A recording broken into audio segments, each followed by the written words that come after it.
اسی طریقے سے یہ سمجھیے کہ جب دین کی اصل حقیقت جو ہے وہ کمزور پڑے گی، اس سے ذہنی رشتہ کمزور پڑے گا، دلی لگاؤ کم ہو جائے گا، تو کچھ اور چیزیں آئیں گی جو اس خلا کو پر کریں گی۔ وہ کیا چیزیں تھیں جو تاریخ بنی اسرائیل میں آئیں؟ وہ تھے اب سفلی اعمال، ٹونے ٹوٹکے، جادو، عملیات، ان کے نتیجے، اس کے ذریعے سے کچھ چیزیں حاصل کرنے کی کوشش کرنا، یہ گویا کہ پرورشن، دین کی پرورشن ہے۔ یہ وہ آکلٹ سائنسز جو ان کے ہاں پھر شروع ہوئی، ان کی دلچسپیاں ان چیزوں کے ساتھ ہوتی چلی گئیں۔ یہاں اب بقیہ جو حصہ ہے، اگرچہ یہ بہت طویل آیت ہے جو آ رہی ہے پہلی، لیکن بہرحال اس میں 2 آیتوں پر ہی بقیہ بھی رکوع مشتمل ہے، جس میں سے پہلی آیت بہت طویل ہے۔ یہ ہے وہ شے پھر جو خود ہمارے ہاں بھی آپ دیکھیں گے کہ پھر مذہب کا تعلق جو ہے وہ ان چیزوں کے ساتھ رہ جاتا ہے۔ وہ عملیات ہیں، وہ ٹونے ٹوٹکے ہیں، وہ خاص قسم کے جو ہے وہ اعمال قرآنی پر آپ کو پوری پوری کتابیں مل جائیں گی۔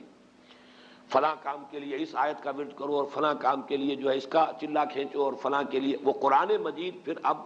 وہ کتاب ہدایت نہیں، وہ کسی ریولوشن کا مینول نہیں رہا۔ وہ قرآن مجید جو ہے وہ انسانی زندگی کے پیچیدہ مسائل کے حل کے لیے ادھر رجوع نہیں ہو رہا ہے، بلکہ وہ یہ کہ یہ جو آپ کی ضروریات ہیں یا کوئی اپنے مشکلات ہیں ان کے حل کے لیے اب اس کو ایک ذریعہ بنا کر وہ عملیات، اس کے حوالے سے قرآن مجید جو ہے وہ گویا کہ مسلمانوں کی دلچسپی کا موضوع بنا۔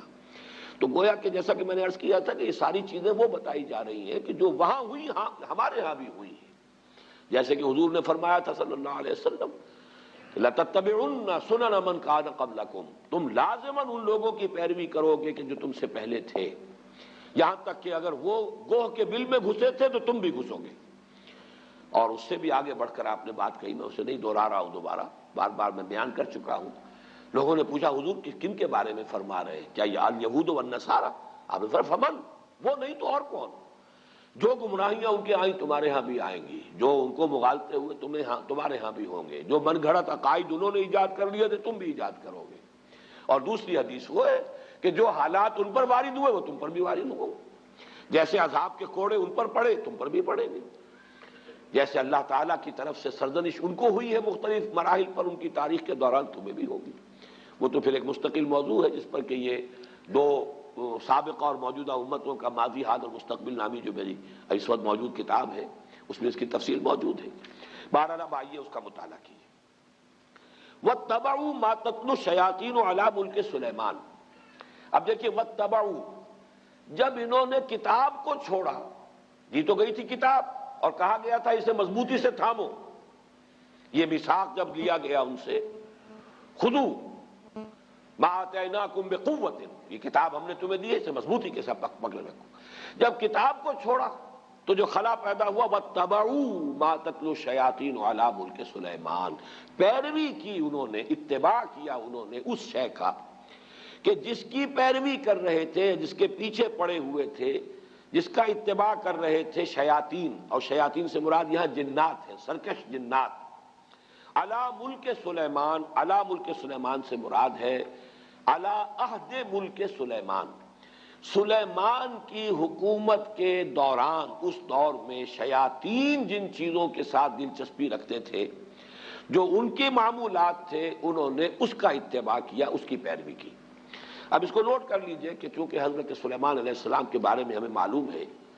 کہ جنات پر اللہ تعالیٰ نے انہیں تسلط عطا کیا تھا، ان کی حکومت اس اعتبار سے تاریخ انسانی میں اس کی کوئی دوسری نظیر نہیں ہے۔ ایک مقام پر قرآن مجید میں ان کی دعا بھی یہ نقل ہوئی ہے کہ اللہ مجھے وہ حکومت عطا فرما جو کسی اور کو تو عطا نہ کرے۔ اللہ تعالیٰ نے ان کی دعا قبول کی ہے۔ تو جہاں تک تو ملکی تعلق ہے، دنیا کی عام سلطنت کے اعتبار سے ان کی سلطنت کو بہت بڑی سلطنت نہیں تھی، ان کی سلطنت کی حدود یہی تھے، دریائے نیل سے لے کر دریائے فرات تک، اور اسی کو یہ لوگ اسی لیے کہتے ہیں کہ ہماری میراث ہے، یہ گریٹر اسرائیل جو ہے وہ نائل ٹو یوفریٹ، یہ ہے ہمارا، یہ علاقہ ہے، یہ ہماری میراث ہے، یہ یہاں پر گریٹر اسرائیل قائم کر کے رہیں گے۔ تو حضرت سلیمان علیہ السلام کی حدود مملکت تو کوئی ایسی لمبی چوڑی نہیں، دنیا میں اس سے بڑی بڑی سلطنتیں رہی ہیں، رومن امپائر اس سے کہیں بڑی رہی ہے، خود مسلمانوں کی سلطنت جو ہے وہ اس کا 20 گنا سلطنت جو ہے وہ تو حضرت عثمان کے زمانے میں ہو گئی تھی رضی اللہ تعالیٰ عنہ۔ اسی طریقے سے یہ سلطنت عثمانیہ جو آٹومان امپائر وہ کہیں بڑی تھی، لیکن یہ کہ اس کی جو نظیر جو نہیں ہے کسی اعتبار سے، جو کنٹرول انہیں ہوا پر دیا گیا، یعنی عناصر فطرت کے اوپر بھی جو کنٹرول دیا گیا، اسی طریقے سے جنات پر جو کنٹرول دیا گیا، اسی طریقے سے حیوانات پر، پرندوں پر، ان کو بھی استعمال کرنا، ان کی بولیاں جو ہیں ان کو بھی سمجھنا، یہ چیزیں ہیں در حقیقت ڈائمنشنز جو ہیں ان کے، جو اللہ تعالیٰ نے اقتدار انہیں عطا کیا تھا، وہ اس کے ڈائمنشنز اتنے ہیں، ملٹی ڈائمنشنل، کہ اس کی کوئی دوسری نظیر نہیں ہے تاریخ انسانی کے اندر موجود۔ بہرحال اسی میں چونکہ یہ جنات بھی تھے، اس وقت گویا کہ انسانوں کا اختلاط ان جنات کے ساتھ رہا ہے، اور ان جنات کے اندر جہاں سرکش تھے، ویسے تو یہ کہ وہ سرکش بھی اس وقت تو ان کے تابع تھے، قرآن مجید میں موجود ہے، مقررین بالاسفار، وہ زنجیروں کے اندر جکڑے ہوئے ہوتے تھے جبکہ کام ان سے لیا جا رہا تھا۔ وہ تو اللہ تعالیٰ نے خصوصی ایک معجزانہ غلبہ ہے جو حضرت سلیمان علیہ السلام کو پر عطا کیا تھا، لیکن ان کا جو اختلاط رہا انسانوں کے ساتھ، اس میں ان شیاطین جن نے یہ عملیات اور سفلیات اور یہ دھندے جو ہے، یہ ان کے ہاں گویا کہ چھوت لگ گئی ان چیزوں کی بنی اسرائیل کو اسی زمانے میں۔ وَاتَّبَعُوا مَا تَتْلُو الشَّيَاطِينُ، یہ لفظ تتلو کو بھی سمجھ لیجئے، یہ تلاوت کا لفظ بھی اسی سے ہے، تلا یتلو تلاوتن، اس کے معنی پڑھنا، اور تلا یتلو تلون، اس کے معنی ہے پیروی کرنا۔ جیسے کہ آتا ہے چاند جو ہے وہ گویا کہ پیچھے پیچھے آتا ہے سورج کے، والشمس وضحاها والقمر اذا تلاها، تلاها سورج کے پیچھے آ رہا ہے، تو اتباع کرنا، پیچھے پیچھے چلنا۔ اور جب ہم تلاوت کرتے ہیں تو گویا کہ دونوں معنی موجود ہوتے ہیں، اس لیے کہ تلاوت میں آپ پڑھ رہے ہیں، وہ تو تلا یتلو تلاوتن ہو گیا، اور تلاوت میں آپ ٹیکسٹ کو فالو کر رہے ہوتے ہیں، بلکہ بعض لوگ جو ہیں تو آپ نے دیکھا ہوگا ان کی انگلی بھی ساتھ ساتھ چل رہی ہوتی ہے، تو گویا کہ وہ ساتھ ساتھ ٹیکسٹ کو فالو کر رہے ہیں، تو یہ دونوں جو مفہوم اس میں شامل ہیں۔ وَاتَّبَعُوا مَا تَتْلُو الشَّيَاطِينُ عَلَىٰ مُلْكِ سُلَيْمَانَ، حضرت سلیمان علیہ السلام کے عہد حکومت میں شیاطین جن چیزوں کے اندر مصروف اور مشغول رہتے تھے، جو ان کے مشغلے تھے، جو ان کی دلچسپیاں تھیں، جس کی وہ پیروی کرتے تھے، اسی کی پیروی کی یہودیوں نے بھی، اور انہی سفلی اعمال کا جو ہے ان کے ہاں چرچا ہو گیا، چلن ہو گیا۔ وَمَا كَفَرَ سُلَيْمَانُ وَلَٰكِنَّ الشَّيَاطِينَ كَفَرُوا، یہاں پر یہ آگے بات بڑھانے سے پہلے اللہ تعالیٰ نے ایک وضاحت فرما دی ہے، اور سلیمان نے ہرگز شرک نہیں کیا، کفر نہیں کیا، بلکہ در حقیقت وہ کفر کرنے والے شیاطین تھے۔ وما کفر سلیمان ولکن الشیاطین کفروا، اور شیاطین تھے جنہوں نے کفر کیا، یعنی اگر اس کی نسبت سلیمان کی طرف کی جا رہی ہے تو غلط ہے۔ آپ کے علم میں ہوگا کہ ہمارے ہاں آج تک بھی یہ جو اعمال وغیرہ ہوتے ہیں نقش سلیمانی کے نام سے خاص تعویذ ہوتے ہیں، یہ وہی روایت چلی آ رہی ہے، حضرت سلیمان علیہ السلام کی طرف منسوب کیا انہوں نے، اور یہودیوں نے خاص طور پر بڑا بڑا ان کے اوپر الزام لگائے ہیں حضرت سلیمان علیہ السلام پر، اور ان کو جادوگر قرار دیا ہے۔ چنانچہ میں یہاں پہ آپ کو مولانا عبد الماجد دریابادی نے جو حوالے دیے ہیں، سلاطین جو ایک یعنی جو چیپٹر ہے تورات کا، اس میں حضرت سلیمان کے بارے میں یہ الفاظ موجود ہیں، اور جب سلیمان بوڑھا ہوا تو اس کی جوروؤں نے اس کے دل کو غیر معبودوں کی طرف مائل کر دیا، اور اس کا دل اپنے خدا کی طرف سے کامل نہ تھا۔ یہ بات حضرت سلیمان کے بارے میں تورات کہہ رہی ہے، معاذ اللہ۔ قرآن مجید میں آپ دیکھیں گے اکثر و بیشتر ایسے جب جملے آ جاتے ہیں کہ جیسے کہ ایک بات چلتے چلتے اچانک ایک بات اللہ تعالیٰ فرما دیتے ہیں، اور اس وقت وہ آدمی کو اگر معلوم نہ ہو تو حیران بھی ہوتا ہے کہ اس بات کے کہنے کی یہاں چندہ ضرورت نہیں تھی۔ جیسے سورہ قاف میں ہے، ہم نے آسمان اور زمین اور جو کچھ ان کے مابین ہے 6 دنوں میں پیدا کیا، وما مسنا من لغوب، اور ہمیں کوئی تکان نہیں طاری ہوئی، ہم پر کوئی تکان طاری نہیں ہوئی۔ مسلمان اس کو پڑھتے ہوئے حیران ہو جائے گا کہ کون شخص ہوگا جو یہ گمان کر سکتا ہے کہ اللہ کو تکان بھی لاحق ہو سکتی ہے۔ تو ایسی بات کی تردید کی ضرورت کیا ہے؟ یہ بات کھلتی کب ہے؟ جب آپ تورات پڑھیں، وہاں لکھا ہوا ہے کہ اللہ تعالیٰ نے آسمان اور زمین 6 دن میں پیدا کیے اور 7ویں دن آرام کیا۔ اب یہ جو آرام کا تصور ہے، یہی ہے در حقیقت ویکینڈ جو چلا آ رہا ہے ان کے ہاں، یہ 6 دن کام کرو 1 دن آرام کرو، یہ تصور پوری مغربی تہذیب کا ویکینڈ کا تصور یہ ہے۔ کہ اللہ نے بھی آسمان اور زمین 6 دن میں پیدا کیے اور پھر 7ویں دن جو ہے اس نے آرام کیا، گویا کہ تکان لائق ہوئی۔ وہاں پر اب وہ چلتے چلتے وَلَقَدْ خَلَقْنَا السَّمَاوَاتِ وَالْأَرْضَ وَمَا بَيْنَهُمَا فِي سِتَّةِ أَيَّامٍ وَمَا مَسَّنَا مِن لُغُوبٍ، ہمیں کوئی تکان طاری نہیں ہوئی۔ اسی طرح کا معاملہ یہاں ہے کہ چونکہ تورات کے مرتبین نے یہ سب کچھ کیا ہے، حضرت سلیمان علیہ السلام کے بارے میں تو میں آپ کو ایک اور جملہ سناتا ہوں، کیونکہ امام طبری نے اپنی اس جو ان کی علامہ ابن جریر طبری نے اپنی تفسیر میں اس کو نقل کیا ہے، وہ بھی میں سناؤں گا، لیکن ایک دوسرا اور بھی قول جو مولانا عبد الماجد دریابادی نے نقل کیا ہے، سو از بس کہ اس کا دل خداوند اسرائیل کے خدا کی جانب سے برگشتہ ہوا، اس لیے خداوند سلیمان پر غضبناک ہوا اور اس نے اسے حکم دیا تھا کہ وہ اجنبی معبودوں کی پیروی نہ کرے، پر اس نے اپنے خداوند کے حکم کو یاد نہ رکھا۔ وہی کنگز سلاطین نامی جو چیپٹر ہے اولڈ ٹیسٹمنٹ کا، اسی سے یہ دونوں میں نے آپ کو حوالے سنائے ہیں، اس کی نفی ہے جو قرآن نے یہاں کیا ہے، وَمَا كَفَرَ سُلَيْمَانُ وَلَٰكِنَّ الشَّيَاطِينَ كَفَرُوا۔ سلیمان تو ہمارے بندے، ہمارے نبی اور ہمارے پسندیدہ بندے،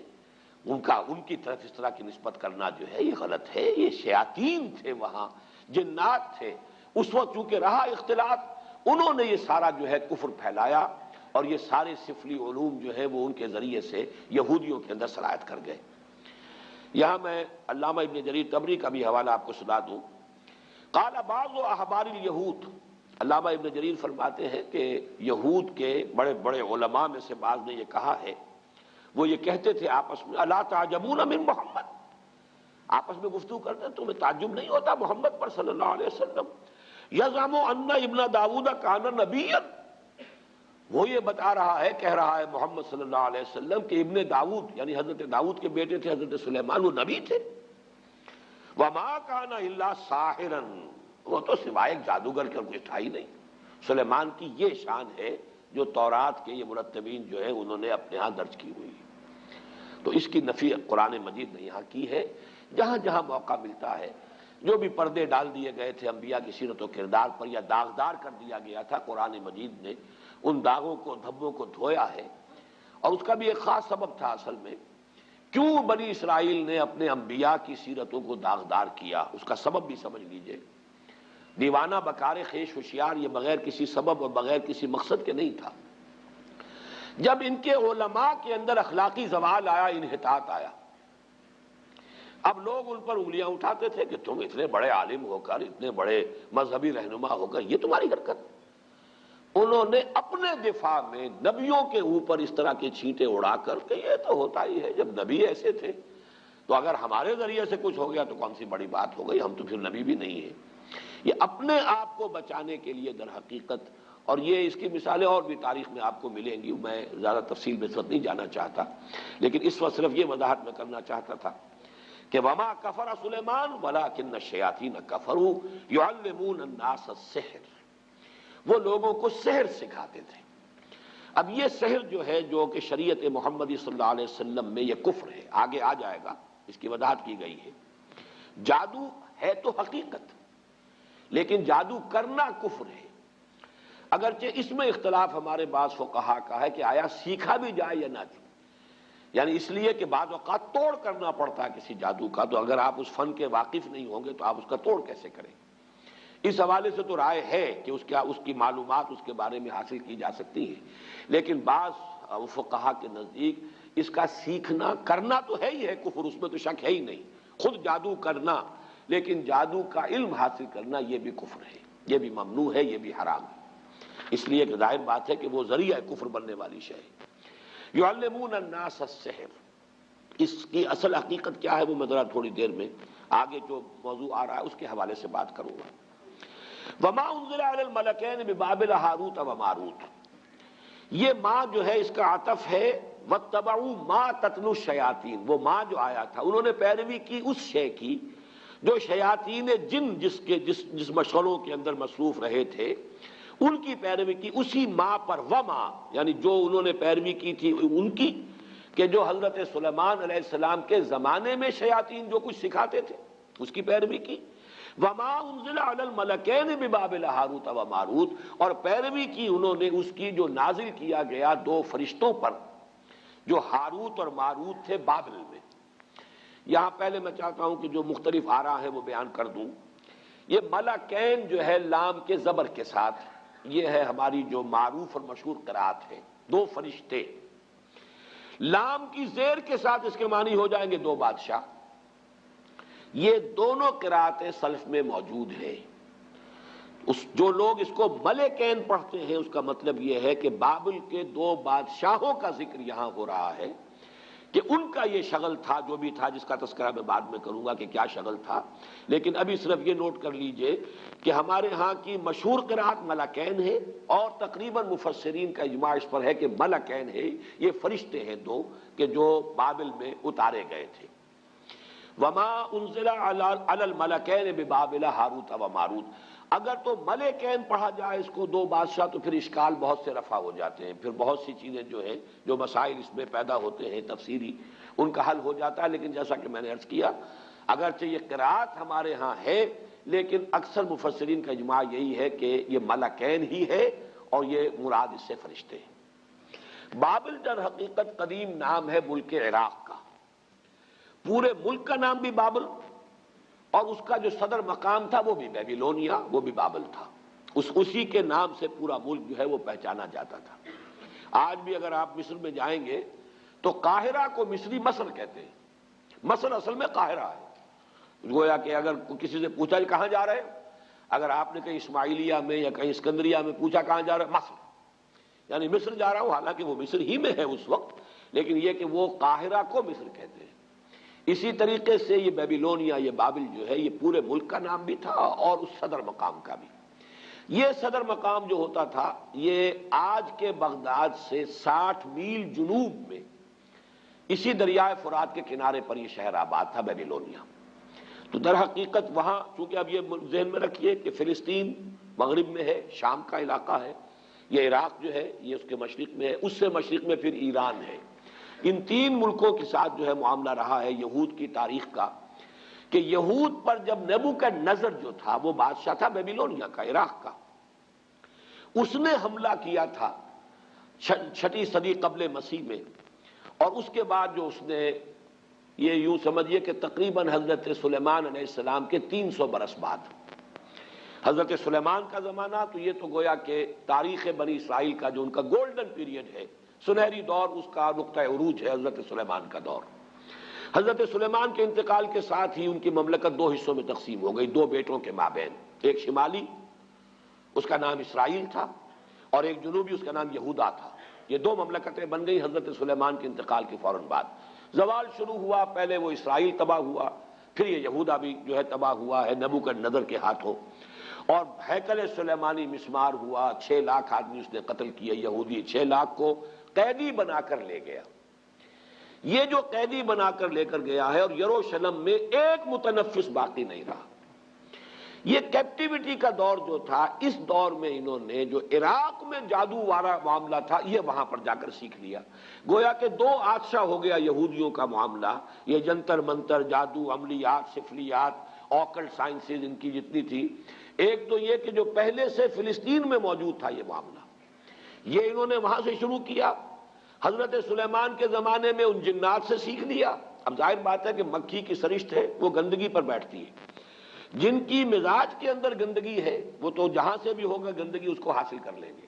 حضرت سلیمان کے زمانے میں وہ شیاطین جن سے حاصل کیا۔ اب کیپٹیوٹی کے دور میں انہوں نے مزید جو ہے عراق میں بھی جو بہت بڑا گڑھ تھا اس قسم کی چیزوں کا، وہاں سے بھی انہوں نے سیکھا۔ تو گویا کہ یہ تمام چیزیں ان کے اندر رچ بس گئیں، ان کی شخصیتوں کے اندر، ان کے مزاج میں، جسے ہم محاورے میں کہتے ہیں گھٹی میں پڑ گئی۔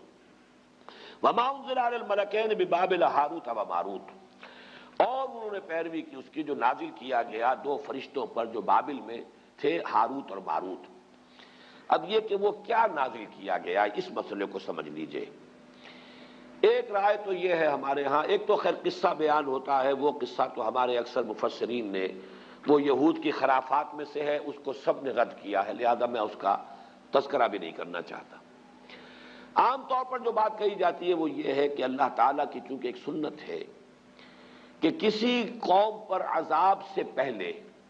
پھر آخری امتحان، کوئی آخری ٹیسٹ، آخری فتنہ کہ جس سے ان کے اندر کتنی کچھ خباثت آ چکی ہو وہ ظاہر ہو جائے۔ اس کے لیے آزمائش کے لیے اللہ تعالیٰ مختلف صورتیں پیدا فرماتے ہیں۔ جب ان کے ہاں ان چیزوں کا رواج بہت ہو گیا تو اللہ تعالیٰ نے 2 فرشتوں کو انسانی شکل میں بھیجا، اور وہ فرشتے جو ہیں وہ ان کو کچھ وہ جادو وغیرہ کی تعلیم دیتے تھے، لیکن کہہ دیتے تھے دیکھو یہ کفر ہے، ہم فتنہ ہیں، مت سیکھو۔ لیکن یہ کہ اگر سیکھنا چاہتے ہو تو ٹھیک ہے، اگر تمہاری طلب یہی ہے، تاکہ معلوم ہو جائے کہ ان کی طلب کس شے کی ہے، ان کی اپنی فطرت کس درجے مسخ ہو چکی ہے، اتمام حجت کے لیے کہ بات واضح ہو جائے۔ جیسے کہ قرآن مجید میں آتا ہے مختلف مواقع پر کہ اللہ تعالیٰ ان کی رسی دراز کر رہا ہے۔ کیوں کر رہا ہے؟ تاکہ جو ان کا خبث باطن ہے پورے طور پر ظاہر ہو جائے، تاکہ پھر یہ پوری طرح سزا کے مستوجب ہو جائیں، مستحق ہو جائیں۔ جو سزا ملے وہ واقعتاً ثابت ہو کہ یہ ان کی خباثت اسی درجے کی تھی کہ اتنی سزا انہیں ملنی چاہیے تھی۔ اس معنی میں گویا کہ آزمائش کے طور پر، چنانچہ یہاں کے الفاظ پڑھ لیجئے، وَمَا يُعَلِّمَانِ مِنْ أَحَدٍ، اور وہ نہیں سکھاتے تھے کسی کو کچھ بھی، حَتَّى يَقُولَا، یہاں تک کہ وارن کر دیتے تھے، إِنَّمَا نَحْنُ فِتْنَةٌ فَلَا تَكْفُرْ، ہم فتنہ ہیں، آزمائش ہے، تو تم کفر مت کرو، کفر مت سیکھو، کفر سے دلچسپی نہ رکھو۔ لیکن ان کا حال کیا تھا؟ فَيَتَعَلَّمُونَ مِنْهُمَا، وہ سیکھتے تھے وہ لوگ ان دونوں سے، ان فرشتوں سے، مَا يُفَرِّقُونَ بِهِ بَيْنَ الْمَرْءِ وَزَوْجِهِ، جس سے تفریق کر سکیں وہ کسی شخص اور اس کی بیوی کے مابین۔ اب سفلیات کا علم جو ہے وہ تو آپ کو معلوم ہے آج بھی جادو ٹونے ٹوٹ کے انہی چیزوں میں چلتے ہیں۔ کسی کے گھر کو اجاڑنا ہے، کسی کے ہاں اولاد نہیں ہو رہی ہے تو وہ دوسرے کے ہاں کی اولاد جو ہے وہ بھی اس کو کھل رہی ہے، اس عورت کو، اس کی اولاد مر جائے اور مجھے اولاد جو ہے وہ مجھے ہو جائے۔ یہ سارے ٹونے ٹوٹ کے جو عورتوں کے چل رہے ہوتے ہیں وہ اکثر و بیشتر انہی چیزوں کے اندر ہے۔ قرآن مجید نے بھی وہی جو سب سے زیادہ دکھتی ہوئی رکھ تھی اسی کو پکڑا ہے، فَيَتَعَلَّمُونَ مِنْهُمَا مَا يُفَرِّقُونَ بِهِ بَيْنَ الْمَرْءِ وَزَوْجِهِ، بجائے اس کے کہ گھروں کو آباد رکھیں، گھر ہنستا بستا ہے، شوہر اور بیوی کے مابین موافقت ہے، یگانگت ہے، گھر آباد ہے، تو بجائے اس کے کہ وہ اس کو دیکھ کر جو ہے خوش ہو، اس کے اندر کوئی فساد پیدا کرنا، کوئی اختلاف پیدا کرنا، ان کے درمیان کوئی دنگا اور لڑائی کی شکل پیدا کرنا، تفرقہ پیدا کر دینا۔ یہ بھی ہو سکتا ہے کہ کوئی شخص جو ہے کسی عورت کی سے خود شادی کا خواہش مند ہو اور اس کے لیے اس نے یہ سارے جو ہے ہتھ کنڈے کیے ہو۔ ما یفرقون بھی، اب بھی جو تعویذ بکتے ہیں محبوب قدموں میں آ کر گرے گا، تو وہ تو تعویذ جو ہے وہ انہی چیزوں کے لیے، تو وہ یہ تعویذ و گنڈوں کا کام جو ہے سب سے زیادہ جو اس میں ہاٹ کیکس کی طرح بکنے والے ہیں، وہ تو ظاہر بات ہے اسی دھندے سے متعلق ہے۔ وما هم بضارین بہ من احد الا باذن اللہ، حالانکہ نہیں تھے وہ ضرر پہنچانے والے کسی کو اس کے ذریعے سے مگر یہ کہ اللہ کے حکم سے۔ توحید کا تقاضا یہ ہے کہ کسی شے میں کسی تاثیر کو مستقل نہ مانا جائے جب تک کہ اللہ کا اذن نہ ہو۔ کسی شے میں تاثیر ہونا یہ اور چیز ہے۔ اللہ تعالیٰ نے آگ میں تاثیر رکھی ہے کہ وہ جلاتی ہے، لیکن اس کا جلانا بالفعل اللہ کے اذن پر منحصر ہے۔ اللہ نہیں چاہے گا نہیں جلائے گی آگ۔ تو اگر آگ سے اس کی صفت منفک ہو سکتی ہے، جدا ہو سکتی ہے، تو ظاہر بات ہے اور چیزیں جتنی بھی ہیں ان میں تاثیرات تو ہیں، لیکن ان تاثیرات کا بروئے کار آنا، بالفعل نتیجہ خیز ہونا اللہ کے اذن کے بغیر نہیں ہے۔ چونکہ یہود جو ہے وہ توحید کے مدعی ہے، اور یہ ماننا پڑتا ہے دنیا میں جتنی توحید ان میں رہی ہے، باقی آپ مسلمانوں کے معاملے کو چھوڑ دیجئے، وہ تو پھر ایک یعنی آخری امت ہے، اور جس طریقے سے تکمیل ہوئی ہے اور دین کی حفاظت کا اللہ نے انتظام کیا ہے تو وہ معاملہ علیحدہ ہے۔ باقی مسلمانوں کو، اس امت محمد صلی اللہ علیہ وسلم کو علیحدہ کر دیجئے تو تاریخ انسانی میں توحید کا اتنا چرچا کسی قوم میں نہیں رہا جتنا یہود میں رہا، اس میں کوئی شک نہیں۔ ان کے ہاں وہ شرک کی وہ دوسری آلائشیں جو ہیں، توہمات شرک کم آئے ہیں، لیکن یہ کہ ان معاملات کے اندر اللہ تعالیٰ نے اسی لیے حوالہ دیا کہ توحید کے اگر قائل تھے تو اس کا تو نتیجہ یہ نکلنا چاہیے کہ کسی شے میں کوئی تاثیر بغیر اذن رب اس کا کوئی ظہور نہیں ہو سکتا، نتیجہ خیز نہیں ہو سکتی۔ لہذا ان معاملات کے اندر دلچسپی لینا در حقیقت توحید کے منافی ہے۔ وَيَتَعَلَّمُونَ مَا يَضُرُّهُمْ وَلَا يَنفَعُهُمْ، اور وہ سیکھتے تھے وہ چیزیں جو انہیں نقصان پہنچاتی تھی، فائدہ نہیں پہنچاتی تھی۔ وَلَقَدْ عَلِمُوا لَمَنِ اشْتَرَاهُ مَا لَهُ فِي الْآخِرَةِ مِنْ خَلَاقٍ، حالانکہ وہ خوب جانتے تھے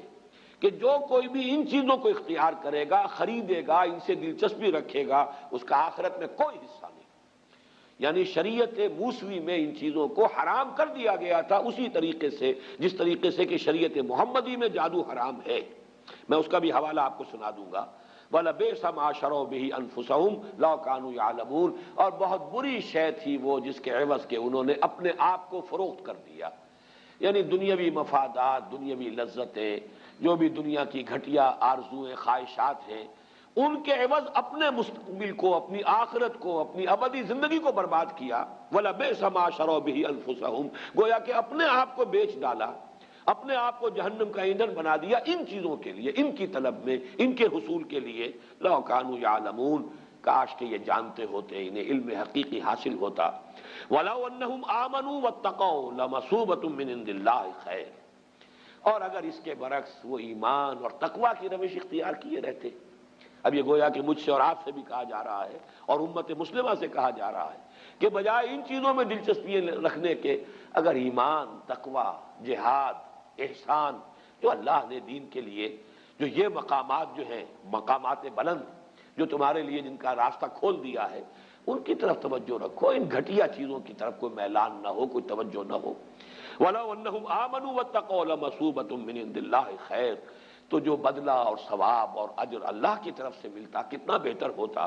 لَوْ كَانُوا يَعْلَمُونَ، کاش کہ انہیں معلوم ہوتا۔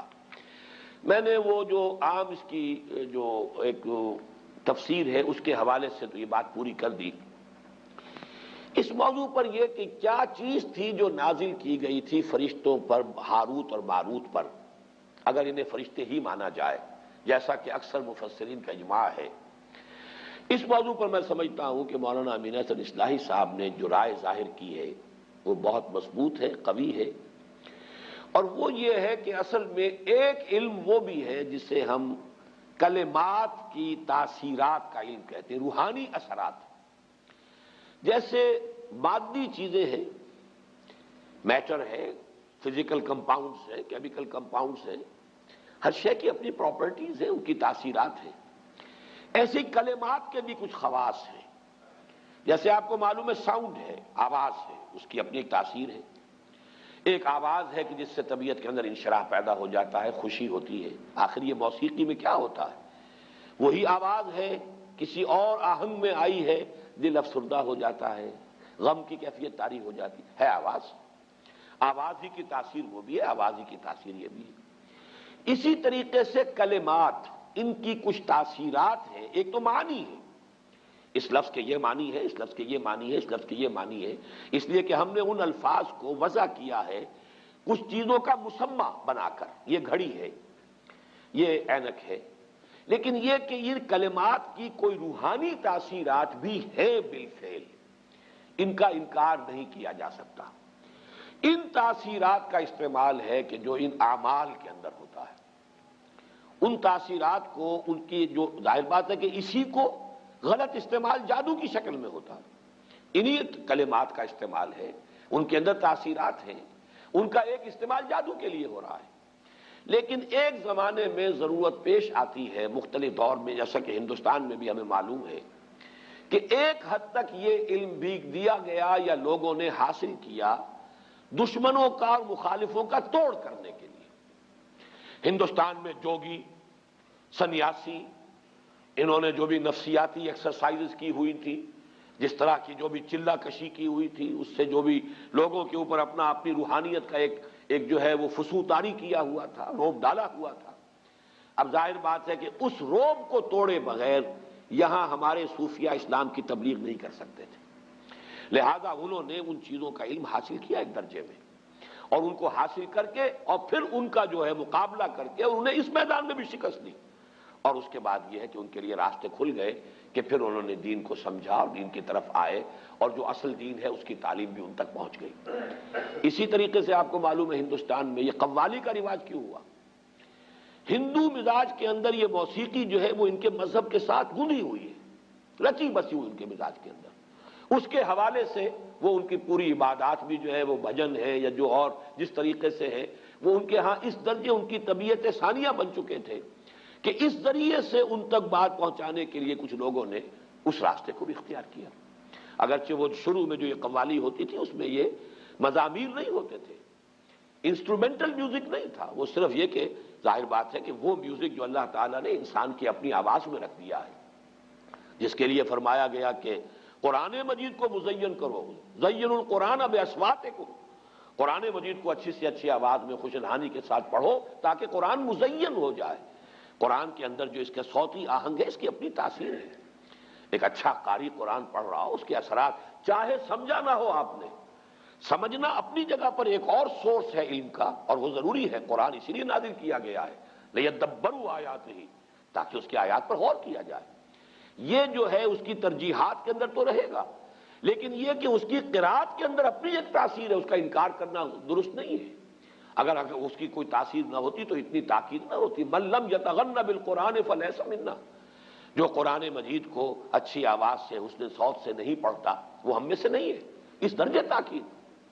بلکہ جیسا کہ حضرت ابو موسیٰ اشعری رضی اللہ تعالیٰ عنہ کی تحسین فرمائی حضور نے کہ ایک رات آپ مدینے میں گلیوں میں جب آپ کچھ گشت فرما رہے تھے تو حضرت ابو موسیٰ اشعری رضی اللہ تعالیٰ عنہ وہ تہجد کی نماز میں قرآن پڑھ رہے تھے، اور اس اللہ تعالیٰ نے انہیں ایسی آواز دی تھی کافی دیر تک حضور وہاں کھڑے سنتے رہے۔ ظاہر بات ہے مکان تو ایسے تو نہیں تھے ہمارے،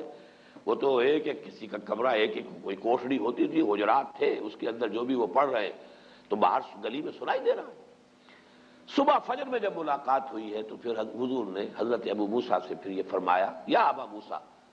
انک قد اوتیت مزمارا من مزامیر آل داؤد، اے ابو موسیٰ آپ کو تو تمہیں تو اللہ تعالیٰ نے آل داؤد کے سازوں میں سے ایک ساز عطا کیا ہے، یہ ساز جو ہے گلے میں تمہارے یہ ساز ہے، تو یہ جو فطری ساز تھا اصل میں اس کا استعمال کیا گیا تھا، اور اس کے ذریعے سے اس کا بہترین استعمال کیا گیا، بعد میں پھر اس کے اندر اضافے ہوتے چلے گئے۔ وہ میں موجودہ قوالی کو نہیں کہہ رہا، بلکہ جو آغاز تھا قوالی کا وہ اس انداز میں ہوا۔ اسی طریقے سے گویا کہ کچھ کلمات کی تاثیر اور اس کے جو خواص ہیں ان کا کوئی علم تھا جو ایک زمانے میں ان کو دیا گیا ہے، ورنہ جادو کے بارے میں تو جیسا کہ میں نے عرض کیا، یہ کتاب استثناء جو ہے، یعنی فلسطین میں صحرائے سینا میں جبکہ ابھی تھے بنی اسرائیل، حضرت موسیٰ علیہ السلام ساتھ تھے، اس وقت انہیں جو ہدایات کی گئی تھی ان میں سے یہ ہے، جب تو اس ملک میں جو خداوند تیرا خدا تجھ کو دیتا ہے پہنچ جائے تو وہاں کی قوموں کی طرح مکروہ کام کرنے نہ سیکھنا، تجھ میں ہرگز کوئی ایسا نہ ہو جو اپنے بیٹے یا بیٹی کو آگ میں چلوائے۔ اب دیکھیے یہ عمل آج بھی روافظ کے ہاں یہ آگ پر چلنے کا جو رواج ہے، بعض جو ہے اس طرح کے کرتب دکھائے جاتے ہیں، اور ظاہر بات ہے جو حالات جو ہیں اس سے آپ متاثر ہوتے ہیں، آگ کے اوپر انگاروں کے اوپر چل رہے ہیں۔ یہ اعمال کہاں سے چلے آ رہے ہیں؟ یہ حضرت موسیٰ علیہ السلام کو حضرت مسیح سے 1400 برس قبل یہ بتایا جا رہا ہے، تجھ میں ہرگز کوئی ایسا نہ ہو جو اپنے بیٹے یا بیٹی کو آگ میں چلوائے، یا فال گیری یا شگون نکالنے والا یا افسوگر یا جادوگر یا منتری یا جنات کا آشنا یا رمال یا ساحر ہو، کیونکہ وہ سب جو ایسے کام کرتے ہیں خدا کے نزدیک مکروہ ہیں، اور انہی مکروہات کے سبب سے خداوند تیرا خدا تیرے سامنے سے ان کو نکالنے پر ہے۔ یعنی یہ جو اصل میں فلسطین میں جو قوم آباد تھی، فلسطین حضرت یوشع ابن نون جوشع جو جانشین تھے حضرت موسیٰ علیہ السلام کے، ان کے ہاتھوں جب فتح ہوا ہے تو فلسطین میں جو قومیں اس وقت آباد تھیں ان میں یہ اعمال موجود تھے، لیکن ہوا یہی کہ انہوں نے جا کر وہاں پہ وہ اعمال ان سے سیکھے۔ پھر جب ان کا وہ دور آیا ہے کہ جب حضرت طالوت کو جالوت کے مقابلے کے لیے اللہ کے جو نبی اس وقت سموئیل نبی انہوں نے معین کیا ہے، تو جو اصلاحات ان کے ذریعے سے ہوئی ہیں، اور ساؤل اصل میں نام ہے تورات میں حضرت طالوت کا، ساؤل نے جنات کے آشناؤں اور افسوگروں اور جادوگروں کو ملک سے خارج کر دیا تھا۔ پرج ہوئی ہے جو ان کا جو گولڈن پیریڈ شروع ہوا، حضرت طالوت، حضرت داؤد، حضرت سلیمان، یہ 100 برس ہیں ان کے گولڈن پیریڈ کے، تو یہ پرج کر دی گئی تھی۔ لیکن پھر حضرت سلیمان علیہ السلام کے زمانے میں وہ جنات کے ساتھ جو ان کا خلا ملا ہوا، پھر وہ شیطانی اعمال، سفلی اعمال، وہ جادو، وہ ٹونے ٹوٹکے آ گئے، اور 2 آتشہ ہو گیا معاملہ یہ، جب یہ عراق میں رہے بیبیلونیا میں کیپٹیوٹی میں، حالت اسیری میں، پھر وہاں پر جو معاملہ اپنی انتہا کو پہنچا تو اللہ تعالیٰ نے پھر وہاں پر جو ہے ان فرشتوں کو جو معروف تفسیر ہے اس کے مطابق فتنہ بنا کر بھیجا، اور دوسری رائے جو مولانا اصلاحی صاحب کی ہے کہ اصل میں وہ فرشتوں پر جو چیز نازل کی گئی تھی بہرحال وہ ساحری جادوگری نہیں ہو سکتی، بلکہ معلوم ہوتا ہے کہ انہی کلمات کے خواص کا علم تھا جو ایک زمانے میں ان کو اس لیے تلقین کیا گیا کہ اس کے ذریعے سے وہ دشمنوں کا توڑ کر سکیں، دشمنوں کا مقابلہ کر سکیں، اس کو صحیح مقصد کے لیے استعمال کر سکیں۔ لیکن جب ان کی ذہنیت مسخ ہوئی، انہوں نے اسی کو برے مقاصد کے لیے، غلط مقاصد کے لیے، جیسے دو دھاری تلوار ہے، آپ اسے کسی اچھے مقصد کے لیے بھی استعمال کر سکتے ہیں، لیکن جب آپ کی اپنی ذہنیت مسخ ہو جائے گی تو اسی کو آپ کسی غلط کام کے لیے استعمال کریں گے، تو پھر وہ ہوتے ہوتے وہ جادوگری اور وہ یہ سفلی اعمال اور آکلٹ سائنسز، ان سب کا معاملہ جو ہے ان کے ہاں رواج پا گیا۔ بس یہ وہ رائے ہے کہ جو میں نے سمجھا کہ وہ میں آپ کے سامنے لے آؤں۔ مجھے مولانا امین احسن اصلاحی صاحب کی اس رائے سے اتفاق ہے۔ باقی اب اصل میں یہ سمجھ لیجئے جو میں نے اس بات شروع میں عرض کی تھی، علم کے بارے میں قرآن مجید جو واضح کرتا ہے وہ یہ ہے کہ علم صرف دو ہے، تیسری کسی شے کے پیچھے پڑنا یہ در حقیقت اللہ تعالیٰ کے حکم کی خلاف ورزی ہے، یہ جن کو آکلٹ سائنسز کہا جاتا ہے۔ اسی لیے حضور نے فرمایا جس کسی نے کسی نجومی کی بات کی تصدیق کی اس نے میرے لائی ہوئی شے کی تکذیب کی۔ اب یہ چاہے وہ ہاتھوں کی لکیروں کا علم ہو، چاہے وہ اب ہمارے ہاں اس کو بھی سائنس کہہ دیتے ہیں، سائنس آف نمبر، اگرچہ جب اس کو واضح کریں گے تو پھر وہ آکلٹ سائنسز کا لفظ آتا ہے، اور یہ ہاروسکوپس بنے ہوتے ہیں، اور یہ جو ہر اخبار کے اندر چلے آ رہے ہیں، اور فلاں کا یہ ہے اور فلاں کا وہ ہے، یہ مختلف حوالوں سے جو ہے وہ قسمتیں ہیں، فال گیری ہے، یہ تمام چیزیں جو ہے در حقیقت یہ اس دائرے میں آتی ہیں کہ جن سے دلچسپی رکھنا گویا کہ دین کے مقاصد کے برعکس ہے۔ حضور کے وہ الفاظ ان سب کے اوپر آئیں گے، اگرچہ یہ سب غلط نہیں ہے، ان کے اندر تاثیرات ہیں، حقیقتیں ہیں۔ حقیقت ہونا کسی شے کا اور ہے اور کسی شے کا جائز اور حلال ہونا اور ہے۔ جب قرآن مجید تو شراب کے بارے میں کہتا ہے کہ اس میں کچھ نفع بھی ہے، وَمَنَافِعُ لِلنَّاسِ، لوگوں کے لیے کچھ فائدے ہیں، لیکن اسمہما اکبر من نفعہما، ان کا گناہ کا پہلو جو ہے وہ ان کے نفع کے پہلے سے جوئے کا بھی اور شراب کا بھی وہ زیادہ ہے، لہذا وہ حرام کر دیے گئے۔ تو اسی اعتبار سے ان تمام چیزوں کے اندر جو بھی کوئی تاثیر ہے، کوئی ایفیکٹ ہے، کوئی ہے واقعتاً، وہ اپنی جگہ پر اس کی آپ نفی نہ کریں، لیکن ان سے دلچسپی رکھنا، اس کے پیچھے لگنا، اس میں یقین رکھنا، یہ چیزیں جو ہے پھر انسان کے اندر جس طرح کا ایک وہمی سا مزاج پیدا کر دیتی ہیں، پھر اس کے اندر سے وہ عمل کی جو ایک قوت ہے اور ایک ارادہ اور عزم، اس کو جس طریقے سے دیمک جو ہے لکڑی کو کھا جاتی ہے، اس طریقے سے یہ دلچسپیاں پھر انسان کے اندر سے اس عزم اور ارادے اور جد و جہد اور عمل، اس سے انسان کو جو ہے بیگانہ کر دیتی ہیں۔ تو ان کو ہمارے ہاں حرام قرار دیا گیا۔ تو علم دو کون سے ہیں؟ یا ایک علم وہ ہے جو آپ نے تجرباتی علم حاصل کیا، ان السمع والبصر والفؤاد کل اولئک کان عنہ مسئولا، اسی لیے وہاں فرمایا گیا ولا تقف ما لیس لک بہ علم، مت پیچھے پڑو، مت دلچسپی رکھو ان چیزوں سے جس کے لیے تمہارے پاس کوئی علم نہیں ہے، اس لیے کہ علم کے لیے اللہ تعالیٰ نے تمہیں جو ذرائع دیے ہیں، ان السمع والبصر والفؤاد کل اولئک کان عنہ مسئولا۔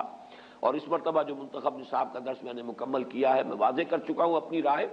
کہ فؤاد کا ترجمہ جو عام طور پر دل کیا گیا مجھے اختلاف ہے۔ میرے نزدیک فؤاد جو ہے در حقیقت وہ یہ عقل ہے، فائدہ ہوتا ہے کسی شے سے کوئی شے اخذ کر لینا۔ آپ نے دیکھا ہوگا پرانے زمانے کی کتابوں میں کوئی چیز لکھی گئی، اس کے بعد فے کا ایک نشان ڈال کر اب کوئی آگے جملہ آ رہا، فے یعنی فائدہ۔ اس بات سے یہ ایک نتیجہ یہ نکل رہا ہے، اس کو پلے باندھتے چلو، یہ فائدہ جو ہے یہاں سے حاصل کر لو پھر آگے بڑھو، تو وہ فے لگا ہوتا فائدہ کے لیے۔ فائدہ کیا ہے کہ آپ نے جو بھی سینس ڈیٹا آپ کو حاصل ہوا اور آپ نے اس کو پروسیس کر کے اسے نتیجہ نکالا، یہ ہے در حقیقت یہ فؤاد کا کام ہے، یہ ہے انسان کا ایکوائرڈ نالج، اکتسابی علم۔ دوسرا علم ہے وحی کا جو اللہ کی طرف سے گیون ہے، یہ ریویلڈ نالج ہے، اس کے لیے ہم قرآن اور سنت، اس لیے کہ سنت کو ہم سمجھتے ہیں کہ وحی جو ہے وحی جلی بھی ہے، وحی خفی بھی ہے۔ حضور صلی اللہ علیہ وسلم کو قرآن بھی دیا گیا ہے اور اللہ تعالیٰ کی طرف سے آپ کو اور بھی وحی خفی ہوتی تھی، اور وہ آپ کو جو سنت سے جو چیز ثابت ہو جائے گی یا وہ ہے اور یا پھر وہ شے جو ہمارے تجرباتی علوم اور ہماری عقل اور ہماری سمع اور بصر کے نتیجے میں جو چیز حاصل ہوئی۔ یہ دو علم ہیں. ولا تقف ما ليس لك به علم ان السمع والبصر والفؤاد كل اولئک کان عنہ مسئولا. یا علم ہے قرآن اور سنت کا علم، یا اس سے استنباط، اس سے استدلال. عقل یہاں بھی لگے گی، اجتہاد جو ہے وہ عقل ہے. قرآن اور سنت کی بنیادی جو چیزیں ہیں ان سے استنباط کرنا، استدلال کرنا، قیاس کر کے نئی صورتحال کے بارے میں حکم جو ہے اس سے نکالنا، یہ عقل کا استعمال ہو جائے گا. لیکن سورسز یا ریویل نالج، وہی خفی ہے وہی جلی. لیکن وہی خفی نبی کی، کسی اور ولی اللہ کی وحی خفی جو ہے وہ حجت نہیں ہے. کوئی بڑے سے بڑا ولی ہو، بڑے سے بڑا اس کا کشف ہو، بڑی سے بڑی اس کو جو ہے وہ بشارت ہو گئی ہو، دین میں حجت نہیں ہے. حجت اللہ کی کتاب اور اس کے رسول صلی اللہ علیہ وسلم کی سنت. اور ادھر ان السمع والبصر والفؤاد، ان دو کے علاوہ تیسرا یہ سارا دائرہ جو ہے، یہ چاہے اپنی جگہ پر اس میں کوئی تاثیرات ہیں، حقیقت ہے، لیکن یہ کہ یہ چیزیں جو ہے ممنوع ہیں، جس کو کہ یہاں پر کفر کے درجے میں کہا گیا وما کفر سلیمان ولکن الشیاطین کفروا. اور جو آخری الفاظ تھے وَلَقَدْ عَلِمُوا لَمَنِ اشْتَرَاهُ مَا لَهُ فِي الْآخِرَةِ مِنْ خَلَاقٍ. میں نے آپ کو کتاب استثناء ڈیوٹرانومی کا وہ اقتباس بھی سنا دیا ہے، جو حضرت موسیٰ علیہ السلام کے زمانے میں انہیں کہہ دیا گیا تھا کہ ان چیزوں کی طرف نہ جانا، ان سے دلچسپی نہ لینا. ان کے علم میں تھا یہ کہ جو کوئی بھی ان چیزوں سے دلچسپی رکھیں گے، ان کی پیروی کریں گے، ان کے درپے ہوں گے، ان کا آخرت میں کوئی حصہ نہیں. وَلَبِئْسَ مَا شَرَوْا بِهِ أَنفُسَهُمْ. لیکن انہوں نے ان چیزوں میں مشغول ہو کر، ان میں دلچسپی لے کر برا انجام اپنے لیے خرید لیا، اپنی جانوں کو فروخت کر دیا بڑی بری شے کے لیے. لَوْ كَانُوا يَعْلَمُونَ. کاش کہ انہیں معلوم ہوتا. وَلَوْ أَنَّهُمْ آمَنُوا وَاتَّقَوْا لَمَثُوبَةٌ مِّنْ عِندِ اللَّهِ خَيْرٌ. اور اگر وہ ایمان اور تقوی کی روش پر قائم رہتے تو اللہ کی طرف سے اجر و ثواب بہت بہتر رہتا. لَوْ كَانُوا يَعْلَمُونَ. کاش کہ وہ جانتے.